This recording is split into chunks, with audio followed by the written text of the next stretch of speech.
Удар по городу Зеленского. РФ взяла ответственность за обстрел микрорайона. Более 50 пострадавших и не менее 10 погибших. Среди них дети. Кто говорит о версии уничтожения военных в ресторане? НАТО призывает Россию действовать. Генсек заявляет о мяче, который находится на стороне Москвы. Каким и кому будет пас? Разговоры о переговорах. Новое заявление на пути к миру. Почему в РФ говорят об успехах, а в США о тревоге? Детали. Военные учения Беларуси и России «Запад-2025». Литва готова отвечать на угрозы. Заявление Североатлантического альянса о защите восточного фланга НАТО. Каковы планы у 13 тысяч военных Минска и Москвы?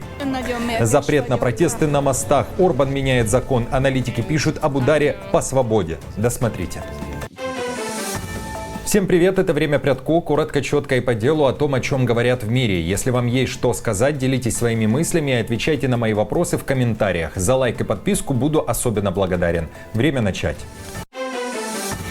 И начнем с событий в Украине. Родной город украинского президента Кривой Рог оказался под ударом. Сам Зеленский заявил, погибло минимум 6 детей, пострадали более полусотни людей. Среди тех, кто находится в больнице, 3-месячный ребенок. Удар пришелся по жилому кварталу. Украинские военкоры пишут, что под ударом мог оказаться ресторан «Магеллан», который находится в жилой застройке. А баллистическая ракета была с кассетной боевой частью, и именно поэтому так много погибших и пострадавших. По состоянию на 10 вечера по Киеву 4 апреля речь шла о 16 жертвах удара. Рядом с рестораном находится детская площадка. Дети, которые были там, и погибли. В российских Z-пабликах уже огромное количество версий и описаний того, что произошло. В частности, удар называют ракетным ударом по объектам противника. В то же время пишут и о том, что удар наносился по ресторану «Магеллан», в котором могли находиться военные. Такова и официальная версия Минобороны РФ. Там уверяют, что удар был высокоточным. Но, обратите внимание, так выглядит ресторан «Магеллан». Это фото из Google карт. А вот это фото после удара, сделанное спустя несколько минут. Ресторан стоит целый и невредимый. Возможно, задет лишь взрывной волной и осколками, но не горит и не разрушен. Количество же фото и видео пострадавших и мирных достаточно. Все, напомню, произошло накануне вечером, после того, как РФ провела переговоры с США о готовности к миру, и после того, как в США заявили, что считают, что Москва затягивает с этим миром. Ответственность за продвижение к прекращению огня в Украине лежит на России. Так считает генсек НАТО Марк Рютте. Он также говорит, что мяч сейчас на стороне Москвы. При этом устойчивый мир для Украины, если он будет достигнут, возможен только при условии сдерживания России, чтобы она не могла угрожать ее территориальной целостности и новым нападениям. Очевидно, что сейчас мяч на стороне России, так что посмотрим, что произойдет. Но я не хочу вмешиваться в эти переговоры своими комментариями из Брюсселя, на которые им потом придется реагировать. Так что посмотрим, как это будет развиваться. Я должен сказать, я действительно впечатлен тем, как американцы ведут эти переговоры, а также тем, что они держат европейцев и украинцев в курсе того, что они делают и что происходит. А издание The Telegraph тем временем пишет, что несмотря на переговоры, речь о мире, скорее всего, не идет. Издание уточняет, после начала переговоров произошло усиление ударов по Украине. Они стали масштабнее и эффективнее, в том числе из-за новой тактики ударов ударными дронами России. Напомню, что теперь БПЛА сбиваются в целые стаи и наносят массированный удар по объектам, а раньше беспилотники шли по одному.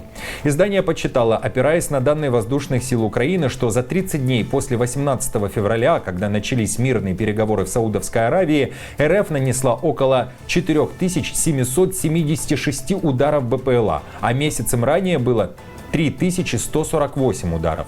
Аналитики уверены, что усиление ударов связано с попыткой оказать давление на Киев. Зеленский при этом заявил, что готов к любым переговорам, но после того, как настанет тишина. Мы считаем, что прекращение огня должно быть безусловным. После этого мы сможем говорить в любом формате. Но для этого русские должны перестать быть убийцами и быть готовыми к дипломатии. Сейчас они просто черти. Как еще я могу их описать? В России же при этом говорят, что им знакомо слово «дипломатия», и именно ею и занимаются. Там вновь отчитались о переговорах с Вашингтоном. Накануне, напомню, из США вернулся спецпосланник Путина Дмитриев. Там он провел прошел ряд встреч. Западная пресса писала, что его отправили в Америку для того, чтобы успокоить администрацию Трампа. Давайте послушаем. Я думаю, что администрация президента Трампа добилась огромного прогресса. Последние 3 года при администрации Байдена не было никакого диалога с Россией. Не было попыток понять позицию России. Не было реальных решений, которые могли бы быть успешными. А команда президента Трампа поняла, каким может быть пространство для решений. И они добились первого в истории конфликта снижения эскалации, остановив удары по энергетической инфраструктуре между Россией и Украиной. Так что у нас идут хорошие обсуждения. Наши дипломаты также обсуждают возможные исходы. Но нет никаких сомнений в том, что команда президента Трампа не только предотвратила Третью мировую войну, но и уже достигла значительного прогресса в урегулировании ситуации на Украине. Уже спустя буквально 10-15 часов после такой речи Дмитриева госсекретарь США поддал сомнению заявление российской стороны, но все же выразил надежду, что представители Москвы искренни в своих намерениях. При этом заявил о тревожных сигналах. Также дал понять, что мир за 24 часа, о чем мечтал Трамп, очень сложная задача. Для меня, в конце концов, важно, будем ли мы двигаться к миру или нет. Если мир реален, мы скоро узнаем. Если они не заинтересованы в мире, мы тоже скоро узнаем и примем решение на этой основе. Я надеюсь, что они искренни. Есть некоторые обнадеживающие признаки, есть и тревожные признаки. Это не будет легко. Никто никогда не говорил, что это будет легко, но рано или поздно мы все поймем и узнаем. И, скажем так, я полон надежд. Я остаюсь полон надежд. Мне хочется надеяться, что мир возможен. Украинский МИД по-прежнему считает, что на Москву необходимо оказывать давление, и если додавить Путина, то мир настанет очень быстро. В Киеве уверяют, что не Зеленский препятствие для мира. Напротив.